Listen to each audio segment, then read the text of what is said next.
Bismillahirrahmanirrahim. Assalamualaikum warahmatullahi wabarakatuh. Alhamdulillahirabbil alamin. Allahumma shalli wa sallim ala sayyidina Muhammad wa ala ali sayyidina Muhammad. Alhamdulillah, pada kesempatan hari ini kita akan melanjutkan kembali kajian kita terhadap kitab Arba'in Nawawiyah, di mana di sini akan saya ringkaskan syarahnya dari kitab Al-Wafi. Hadis yang ketiga tentang rukun Islam dan penopangnya yang agung, penopang rukun Islam yang agung. Bismillahirrahmanirrahim. An Abi Abdurrahman Abdullah bin Umar bin Khattab radhiyallahu anhuma, dari Abi Abdurrahman Abdullah bin Umar ibnu Khattab radhiyallahu anhuma, dari Abi Hurairah, dari Abu Abdurrahman, kunyahnya Abu Abdurrahman, Abdullah, namanya Abdullah bin Umar, anaknya Umar bin Khattab radhiyallahu anhuma. Di sini ada radhiyallahu anhuma karena doa ini biasanya diucapkan kepada sahabat yang bapaknya juga sudah beragama Islam, maka radhiyallahu anhuma. Sedikit mengulas tentang Umar bin Khattab ini, Abdullah bin Umar bin Khattab ini. Beliau adalah perawi hadis yang kedua, terbanyak kedua. Beliau meriwayatkan sekitar 2630 hadis kalau tidak salah, yang dari Rasulullah SAW. Dia memperoleh atau berperingkat kedua dalam meriwayatkan hadis Nabi Muhammad SAW. Yang salah satu kisah yang menarik itu ya, suatu saat Abdullah bin Umar ini, putranya Umar bin Khattab ini, pernah tertimpa suatu wabah penyakit. Kemudian kata Allah, biidznillah, penyakit wabah penyakit ini bisa terobati dengan satu jenis makanan. Kisah ini dikisahkan dalam tafsir Marogi, karya Syekh Ahmad Mustafa Al-Maghrogi, yaitu suatu ketika beliau, Abdullah bin Umar ini, pernah terkena wabah penyakit. Kemudian obatnya ini obat wabah itu dari sebuah ikan jenis tertentu yang langka, yang tidak mudah didapatkan. Kemudian alhamdulillah qadarullah, Abdullah bin Umar saat itu sembuh. Setelah lama waktu berselang, Abdullah bin Umar kemudian menginginkan makan ikan yang sama yang dulu dijadikan sebagai obat penyakit wabah itu. Kemudian dia mencari ikan, tetapi tidak didapati di kota Mekah saat itu. Sekian lama kemudian mencari itu, akhirnya ia mendapatkan. Setelah didapati ikan tersebut, jadi proses mencarinya itu cukup lama karena sangat menginginkan itu ya. Jadi sama-sama seperti kita, ketika menginginkan sesuatu biasanya kita juga mencari dengan sungguh-sungguh, bahkan sampai berhari-hari untuk mencari hal tersebut yang kita inginkan gitu ya. Sama dengan Abdullah bin Umar ini, beliau mencari ikan tadi sampai kemudian ia mendapatkan, kemudian membelinya dengan harga 1,5 dirham. Kemudian beliau pun pulang membawa ikan tadi, kemudian meminta pembantunya untuk memasaknya. Kemudian dibakarlah ikan tadi dan dihidangkan di atas roti. Ketika hidangan ikan bakar tersebut sudah siap disantap di atas roti, tiba-tiba datanglah seorang pengemis di depan pintu Abdullah bin Umar. Melihat ada seorang pengemis tadi, Abdullah bin Umar kemudian spontan memerintahkan kepada pembantunya untuk membungkus ikan bakar tadi, kemudian memberikan kepada pengemis itu. Pembantu Abdullah bin Umar ini agak merasa enggan itu ya, karena merasa ini tuannya ini nyarinya itu lama kemana-mana gitu ya untuk mendapatkan ikan ini. Tapi ketika didapatkan, ada seorang pengemis yang lapar, ini mau diperintahkan untuk diberikan gitu ya. Melihat karena pembantunya ini tidak segera melaksanakan perintahnya, maka Abdullah bin Umar kemudian mengulangi perintahnya dan langsung memerintahkan kepada pembantunya tadi untuk segera membungkus dan memberikannya kepada pengemis tadi. Kemudian pembantunya tadi menghampiri Abdullah bin Umar dengan membawa ikan bakar beserta roti yang dihidangkan tadi, kemudian berkata, makanlah dengan tenang wahai Abdurrahman, karena aku telah memberikan uang dirham kepada pengemis yang meminta tadi. Kemudian Abdullah bin Umar berkata, bungkuslah makanan ini dan berikan kepada pengemis itu, serta jangan kamu minta kembali uang dirham yang telah kamu berikan kepadanya. Sungguhnya aku telah mendengar Nabi Muhammad SAW bersabda, barang siapa menginginkan sesuatu dan mengalahkan keinginannya, niscaya pasti dia akan mendapatkan ampunan dari Allah Ta'ala. Nah, ini salah satu kisah yang luar biasa dari Abdullah bin Umar, di mana dia sangat menginginkan sesuatu, tapi demi mendapatkan ampunan dari Allah, dia rela mengorbankan keinginannya, kemudian memberikan hal yang sangat diinginkannya dan didapatkan dengan susah payah untuk mendapatkan ampunan Allah Subhanahu wa taala. Abdullah bin Umar ini juga dikatakan sebagai penjiplak Nabi gitu ya. Jadi apapun yang dilakukan oleh Nabi, Abdullah bin Umar ini selalu mencoba untuk mencontoh Nabi, makanya kemudian dinamakan sebagai salah seorang yang menjiplak Nabi. Sami'tu Rasulullah SAW, beliau berkata, mendengar dari Rasulullah SAW, yaqulu, Rasulullah bersabda, buniyal Islamu ala khamsin, Islam itu dibangun atas 5 perkara. Syahadati an la ilaha illallah wa anna Muhammad Rasulullah, syahadat la ilaha illallah Muhammad Rasulullah, wa iqamis sholat, dan mendirikan sholat, wa itaiz zakat, dan menunaikan zakat, wa hajjul baiti, dan haji ke Baitullah, wa saumi Ramadan, dan saum di bulan Ramadan. Hadis ini diriwayatkan oleh Imam Bukhari wa Muslim. Hadis ini dikeluarkan oleh Imam Bukhari dan Muslim dalam kitab Imam, dan dari sabda Nabi Muhammad SAW, buniyal Islamu ala khamsin.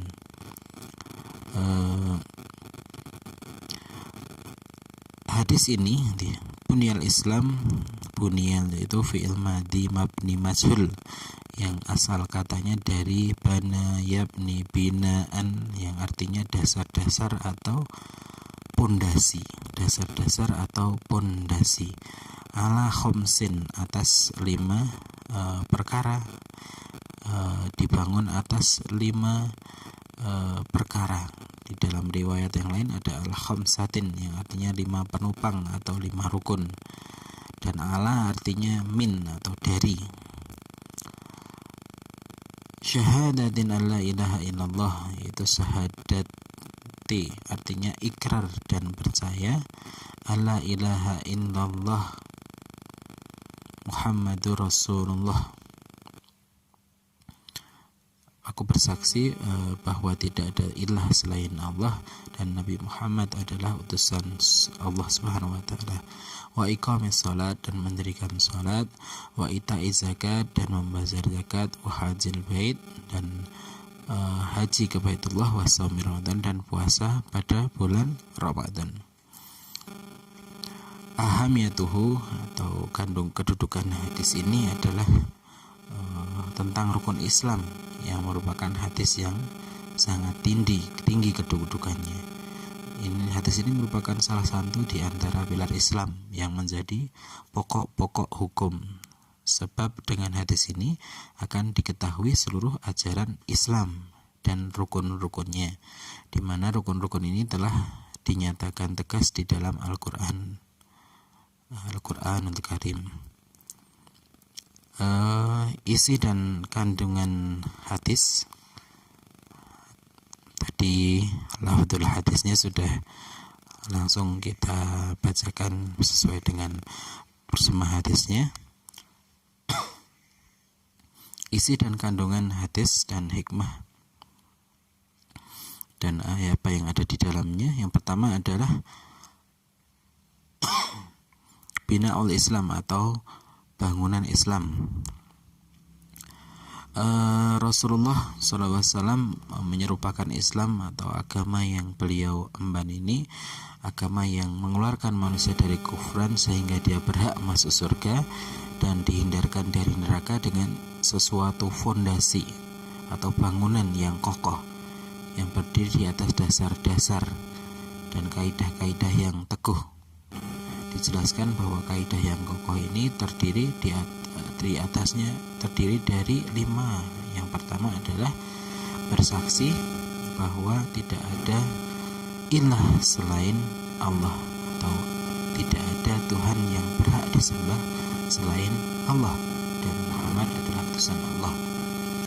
Hal ini bermakna membenarkan keberadaan Allah dan keesaannya, membenarkan kenabian Nabi Muhammad SAW, dan rukun ini ibarat pondasi bagi rukun-rukun yang lain sebagaimana yang disabdakan oleh Rasulullah SAW, umirtu an uqatilan nas hatta yashhadu an la ilaha illallah wa anna Muhammad Rasulullah.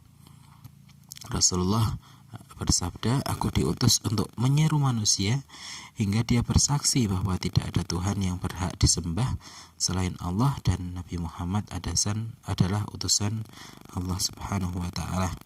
Kemudian dalam hadis yang lain, man qala la ilaha illallah mukhlishan dakhalal jannah.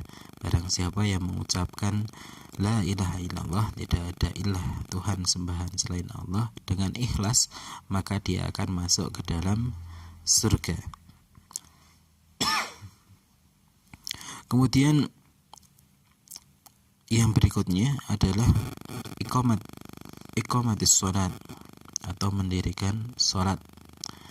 Yang dimaksud dengan mendirikan sholat ini adalah memelihara sholat dan mengerjakannya sesuai atau tepat dengan waktunya, yaitu melaksanakannya dengan sesempurna mungkin berikut syarat-syarat dan rukunnya, memenuhi adab-adab dan sunnah-sunnahnya sampai semua itu berbuah dalam hati seorang muslim sehingga ia meninggalkan perbuatan keji dan mungkar sebagaimana apa yang disampaikan oleh Allah Subhanahu wa taala dalam firman-Nya,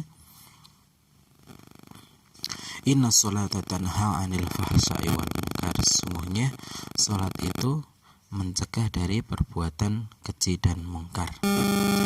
Salat ini merupakan syiar seorang muslim, dan tanda seorang mukmin. Nabi SAW bersabda,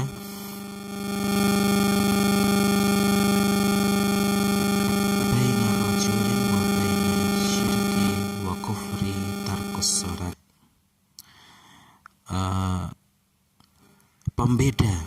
Pembeda antara seorang muslim dengan seorang musyrik dan kafir adalah dengan meninggalkan sholat. Juga dalam sabda yang lain sebagaimana disampaikan oleh Rasulullah SAW, as-sholatu imaduddin. Sholat itu adalah tiangnya agama. Kemudian pondasi yang berikutnya adalah menunaikan zakat, yaitu memberikan bagian tertentu dari harta bagi mereka yang telah mencapai nisab. Jadi syaratnya harus mencapai nisab dan mempunyai syarat-syarat kewajiban dan pelaksanaannya. Kepada orang fakir yang berhak, Allah Ta'ala dalam mensifati seorang muslim dalam firman-Nya adalah dan orang-orang sebagaimana dalam surat Al-Mu'minun, walladzina hum lizakati fa'ilun, dan orang-orang yang menunaikan zakat. Kemudian dalam surat Al-Ma'arij yang artinya dan orang-orang yang dalam hartanya tersedia bagian tertentu, walladzina fi amwalihim haqqan ma'luman lis-sa'ilil wal muharram. Kemudian disebut sebagai maliyah atau harta karena merupakan hak keadilan bagi masyarakat dan ini memenuhi hak orang fakir dan yang kurang mampu, serta mengikat rasa cinta dan kasih sayang dan saling menghormati di antara kaum muslimin. Kemudian fondasi yang keempat adalah al-hajj atau haji, melaksanakan haji, yaitu pergi ke Masjidil Haram pada bulan-bulan haji dan 10 awal dan mengerjakan semua yang dijelaskan oleh Rasulullah SAW dalam manasik haji. Dan ini merupakan ibadah maliyah dan badaniyah atau ibadah harta dan ibadah badan, karena di dalamnya terdapat banyak manfaat bagi individu maupun masyarakat. Di samping itu ia merupakan syiar-syiar keislaman yang sangat besar, keserasian yang agung lantaran bertemunya kaum muslimin dari seluruh penjuru dunia. Firman Allah Subhanahu wa taala, dan berserulah kepada manusia untuk mengerjakan haji, niscaya mereka akan datang kepadamu dengan berjalan kaki, mengendarai unta yang kurus, dan datang dari segenap penjuru yang jauh, supaya mereka menyaksikan berbagai manfaat bagi mereka dan supaya mereka menyebut nama Allah pada hari yang telah ditentukan atas rezeki yang Allah telah berikan kepada mereka berupa binatang ternak, maka makanlah sebagian daripadanya dan sebagian lagi berikanlah untuk dimakan orang-orang yang sengsara lagi fakir. Surat Al-Hajj ayat 27 sampai 28. Oleh karena itu pahala haji sangat besar, sebagaimana sabda Nabi SAW yang diriwayatkan, sabda Nabi SAW yaitu tidak ada balasan untuk haji mabrur selain surga. Tidak ada balasan untuk haji mabrur selain surga. Oleh karena itu ibadah haji ini difardukan pada tahun ke-6 Hijriah, sebagaimana firman Allah Subhanahu wa taala dalam Al-Qur'anul Karim mengerjakan haji di surat Ali Imran. Mengerjakan haji adalah kewajiban manusia terhadap Allah, yaitu bagi orang-orang yang sanggup mengadakan perjalanan ke Baitullah. Ali Imran ayat ke-97. Kemudian pondasi yang kelima adalah Shaum Ramadan atau puasa Ramadan. Puasa ini difardukan pada tahun kedua Hijriah, sebagaimana Allah berfirman dalam surat Al-Baqarah ayat 185 yang selalu kita baca di bulan Ramadan, yang kita sering mendengar dari para dai beberapa hari di surah Al-Baqarah ayat 185 ya.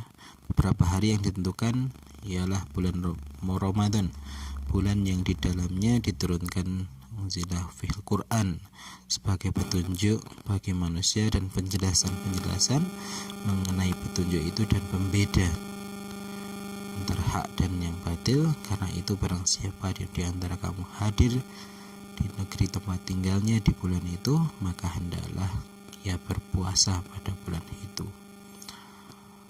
Shaum merupakan ibadah untuk mensucikan jiwa, itu mensucikan ruh dan menyehatkan badan.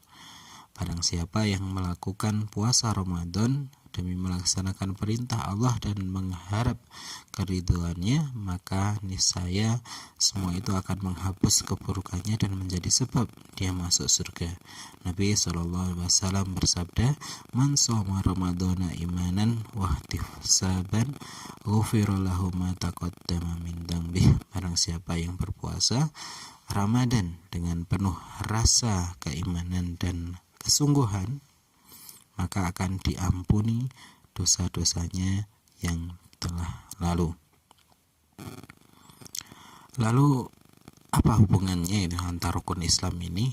Ada hubungan antar rukun Islam ini, di mana barang siapa yang melaksanakan rukun-rukun ini secara sempurna, maka dia adalah seorang muslim yang sempurna keimanannya. Sebaliknya, barang siapa yang meninggalkan seluruh rukun-rukun itu, maka dia adalah orang kafir. Siapa yang mengingkari satu di antara rukun di atas, maka berdasarkan ijma dia bukan termasuk seorang muslim. Siapa yang meyakini keseluruhan rukun tetapi dia meremehkan salah satu di antara rukun tersebut selain dari syahadat lantaran suatu kemalasan, maka dia sebut orang fasik. Dan siapa yang melaksanakan amalan tersebut dan mengikrarkannya hanya sebagai pemanis lisan belaka, sekedar basa-basi, maka ia dikatakan sebagai orang yang munafik. Kemudian puncak ibadah atau ghayadul ibadah, puncaknya ibadah dalam Islam, yang dimaksud dengan ibadah bukan hanya sebatas bentuk dan ritual semata, melainkan merupakan ghayah atau tujuan, makna serta manifestasi pelaksanaannya. Jadi sholat menjadi tidak berguna jika sholat tidak mampu mencegah dirinya dari perbuatan keji dan mungkar. Begitu pula seorang yang berpuasa, maka puasanya akan sia-sia jika tidak mampu mencegahnya dari perbuatan-perbuatan yang tidak bermanfaat. Kemudian haji dan zakat juga tidak akan diterima apabila dikerjakan karena riya dan ingin dipuji. Namun jika seorang belum mendapatkan buah dari amalan-amalan tersebut, bukan berarti dia harus meninggalkan semua ibadah-ibadah tersebut, melainkan hendaklah dia selalu berusaha untuk mengarahkan jiwa pada niat yang ikhlas serta berusaha semaksimal mungkin memenuhi maksud, tujuan, dan makna inti dari ibadah tersebut. Kemudian yang nomor 4, syu'banul iman atau cabang-cabang keimanan. Apa yang telah disebutkan dalam hadis di atas itu bukan merupakan representasi itu ya, keseluruhan dari ajaran Islam, tapi penyebutannya ini karena menunjukkan ahamiyat atau pentingnya perkara-perkara tersebut. Di samping hal tersebut masih banyak perkara penting lainnya dari ajaran Islam. Nabi SAW bersabda, al-imanu bid'un wa sab'una syu'bah. Iman itu memiliki 70 lebih cabang. Hadis ini diriwayatkan oleh Imam Bukhari dan Muslim. Kemudian yang terakhir yaitu hikmah. Wa yufidul hadis atau hikmah dari hadis ini adalah hadis ini memberikan pengertian bahwa Islam itu terdiri dari akidah dan amal. Tidak bermanfaat amal tanpa iman, sebagaimana tidak ada wujud iman tanpa amal. Itulah yang menjadi titik penting dari hadis ini, bahwa keimanan seorang itu harus juga terwujud dengan amal yang nyata, dan tanpa amal tidak ada wujud keimanan dalam diri seorang. Demikian ringkasan kami dari syarah Arba'in Nawawiyah dari kitab Al-Wafi. Semoga bermanfaat. Wassalamualaikum warahmatullahi wabarakatuh.